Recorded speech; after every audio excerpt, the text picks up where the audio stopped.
காலையிலே அம்மா அம்மாச்சி எல்லாரும் போயிட்டு வேனில் காயெல்லாம் வாங்கிட்டு வந்துட்டாங்க இந்த சித்திரை திருவிழா விருந்துக்கு சமைக்கிறதுக்கு. வந்ததுக்கப்புறம் அதெல்லாம் இறக்கணுமே அப்படின்னு சொல்லிட்டு எல்லாரும் வேகமாக இறக்கணுங்க.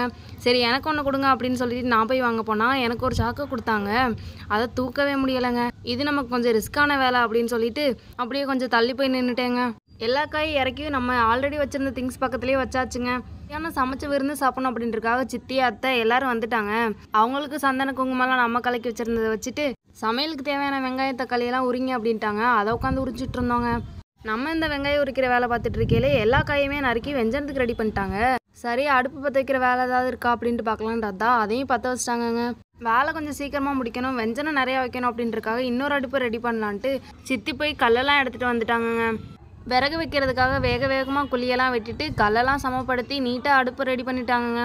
சரி இந்த அடுப்புலையும் ஏதாவது டக்கு டக்குன்னு சமைச்சிடலாம் அப்படின்னு சொல்லிட்டு வேகமாக இந்த அடுப்பையும் பற்ற வச்சுட்டாங்கங்க. சித்தி அந்த சைடு அடுப்பெல்லாம் பற்ற வச்சுட்டு இருக்கேன். அம்மா சாம்பாருக்கு எல்லாத்தையும் பருப்புலாம் ரெடி பண்ணிட்டு இருந்தாங்க. எல்லாரும் ஆளுக்கு ஒரு வேலையாக பிரிச்சுட்டு சீக்கிரமாக வேலை பார்த்துட்டு இருந்தாங்க. இப்போ தான் நறுக்குன மாதிரி தெரிஞ்சிச்சு அப்படின்னு பார்த்தா அதுக்குள்ளே எண்ணெயெல்லாம் ஊற்றி தாளிக்க ஆரம்பிச்சிட்டாங்கங்க.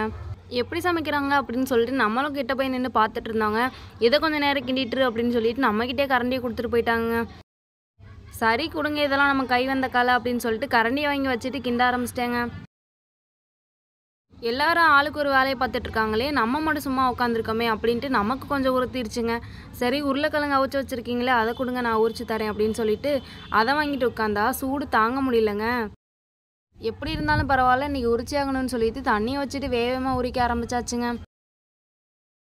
என்ன வேகத்தில் சமைச்சாங்கன்னு தெரிலங்க, எல்லாத்தையும் சீக்கிரமாக சமைச்சு முடிச்சிட்டாங்க. இனி சாப்பிட்ற இடத்துல இருக்கிற கட்டில் தூக்கி வெளியில் போட்டுட்டு அந்த இடத்த க்ளீன் பண்ணி வச்சுட்டு இனி சாப்பிட்றதாங்க வேலை. என்னைக்கு விருந்து சமைச்சாலும் நான் ஃபஸ்ட்டு சாமிக்கு படைச்சிட்டாங்க அப்புறமா சாப்பிடுவோம். அதுவும் இல்லாமல் இன்றைக்கி மீனாட்சி திருக்கல்யாணங்க, கண்டிப்பாக சாமி கும்பிட்டுட்டு தான் சாப்பிடணும் அப்படின்னு சொல்லிட்டு சாமியை கும்பிட்டாச்சுங்க. நம்ம சாமி கும்பிட்டு வர்றதுக்குள்ளே இந்த சாப்பாடெலாம் எடுத்து ரெடி பண்ணி வச்சுருந்தாங்க. முதல்ல பெரியவங்கலாம் உட்காந்து சாப்பிட்டதுக்கப்புறம் குட்டீஸ்லாம் உட்காந்து நாங்கள் சாப்பிட்டுட்டு இருந்தோங்க. கூட்டு பொரியெல்லாம் 4 விதமாக வச்சு சாம்பார் ரசத்தோடு சாப்பாடு போட்டுட்டாங்கங்க. பொறுமையாக உட்காந்து சாப்பிட்டே ஆகணும்னு சொல்லிட்டு நாங்கள் எல்லாம் ஒரு முடிவோடு பொறுமையாக உட்காந்து சாப்பிட்டோங்க. சாப்பாடு விருந்தெல்லாம் முடிச்சாச்சு. இனி திருவிழா கிளம்புறதாங்க நம்மளோட வேலை. திருவிழாவுக்கு போயிட்டு அடுத்தடுத்து நாங்கள் என்ன பண்ணுவோம் அப்படின்னு சொல்லிட்டு அடுத்தடுத்த வீடியோவில் நான் அப்லோட் பண்ணுறேங்க.